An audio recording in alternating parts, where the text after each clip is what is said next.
حضرت اسحاق علیہ السلام کی مکمل کہانی۔ بسم اللہ الرحمن الرحیم۔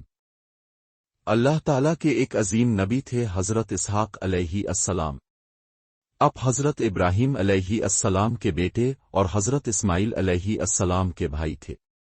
اب کی والدہ کا نام حضرت سارہ تھا۔ دیش کی خوشخبری۔ حضرت ابراہیم علیہ السلام اور حضرت سارہ دونوں بہت بوڑھے ہو چکے تھے اور ان کے ہاں کوئی اولاد نہیں تھی۔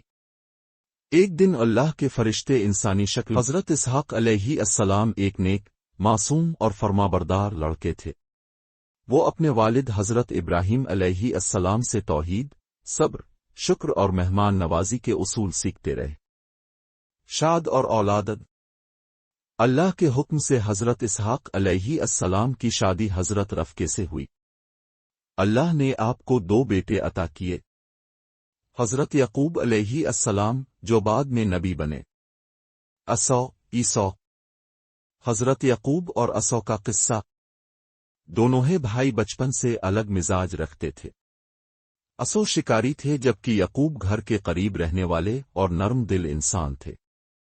اللہ نے نبوت کا شرف حضرت یعقوب علیہ السلام کو عطا کیا۔ ازمائش اور ہجرت۔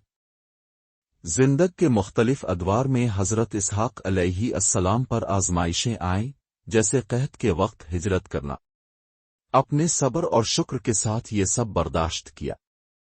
آپ لوگوں کو صرف ایک اللہ کی عبادت کرنے کی دعوت دیتے رہے۔ وفات۔ حضرت اسحاق علیہ السلام نے تقریباً 180 سال کی عمر پائی۔ آپ کی وفات کنعان، فلسطین میں ہوئی اور آپ کو حضرت ابراہیم علیہ السلام کے قریب دفن کیا گیا۔